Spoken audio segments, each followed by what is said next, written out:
Mike Kemp's retiring. Just your thoughts on that? Yeah, I think that's a great place to start. Just obviously some big news today with Coach Kemp deciding to retire. I think first off, sadness a little bit for me. Obviously, he recruited me when I was an 18-year-old out of Canada, and if you would ask me where 28 years or 25 years or whatever it is later, where I'd be now, I owe everything to Coach Kemp. Coming back to Omaha and being here and getting recruited here, he's a special person in my life and a special person for the program. So, sad day to be losing him with the program, but an exciting day as well. Just knowing how much he's put into this program and the athletic department, and he's gonna have more time with his 6 grandkids and wife and daughters, and I know he'll probably be around just as much cheering on the teams and supporting the program. So exciting day, but also a sad day when you have a guy that's been in your corner for so long and the program's corner that's moving on.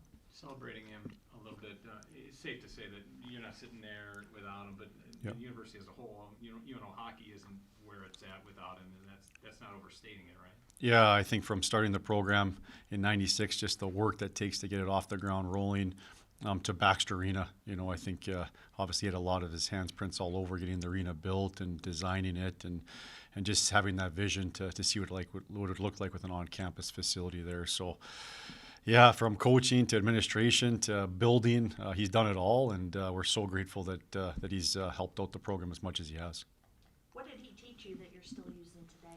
Oh, man, I think just, when I first got recruited from him, I think he reminded me a lot of my dad when you're getting recruited. And I think when you have that trust, I'm a 24-hour drive from Omaha. So when you're making a decision like that as a young person to pick a place to go to, and you have that level of trust with somebody, I think that speaks to the type of person he is to build that with you. And then just over the years, and obviously now back coaching, and just to have that mentor in your corner that, through the good times and through the bad times, those are the guys you want to be around, right? He does a great job of supporting you when times are tough, and when people are like that, those are the guys you want to win with as well. So, yeah, it's hard to describe it in one sentence, but just means the world to me, and couldn't be happier to have all this time that I've had with him.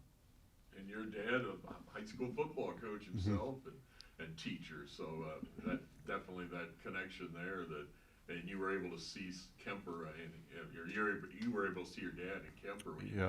Yeah, absolutely. I think those coaches and teachers just have a way about them that makes you want to be a part of it. And I always think as a coach, you want to ask yourself, how are you making people feel? And he always made me feel wanted and trusted and safe, and in a lot of I think a lot of tough environments that there are out there nowadays. He did a great job creating an excellent environment here. Coach, you still have 2 games to play this weekend. Yeah. Talk about playing the hottest team in the league. Yeah, I'm excited. I think it'll be great. I think the bye weekend came at a good time for us to get healthy and get a little breather. We hadn't had one since I think the second weekend of the season for as buys go. So got a little refreshed both mentally and physically here. And like you said, we've got a good team coming in. But we're ready to go. We're ready to go and excited for the challenge ahead of us this weekend. What do you use the week off to do? Just heal up, or do you work on yourself, self-scout, or do you look ahead? Do you get a little lead time on the next opponent? Yeah, it was good. The coaches got to do a little recruiting when the players had some off time there. But I think both mentally and physically, it's time to recharge a little bit. I think for me, just looking at my own professional development with the team, I think I've always been a guy to do more over the years, and don't ever want to get outworked, etc. But I think it's also a key time, just with the physical and mental demands of the season, to make sure that we're going fresh down the stretch here. So tried to do a combination, a little bit of both, to make sure we're physically ready to go, but also get a mental breather here so we can handle the appropriate stresses that are going to come down the stretch here. What can we expect out of this weekend series?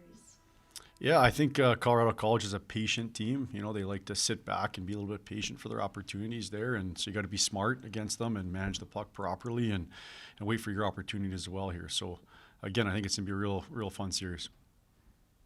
Did those scores from Colorado College against North Dakota surprise you at all last weekend? Yeah, not as much. I think sometimes just watching the game back, I don't think always the scores are indicative. And I think I mentioned it before.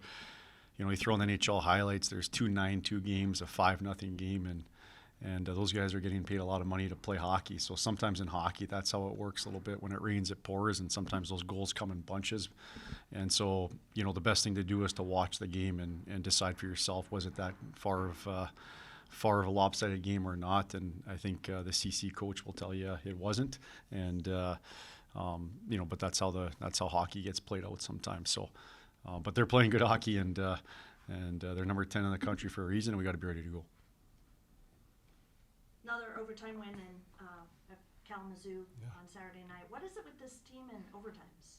Yeah, I think we're just pretty comfortable in those tight situations. We've been in a lot of one-goal games, a lot of very close games, and I think when you start to play a little bit, fearlessly but not recklessly, I think that's when you play your best. And I think our guys like to kind of just, you've been there, done that kind of thing, right? So I think they're not gripping their sticks tight. They're not overly worried about the outcome. They're just focused on staying in that moment and playing to their best of their abilities. And I think that was resulted in some big-time wins for the guys.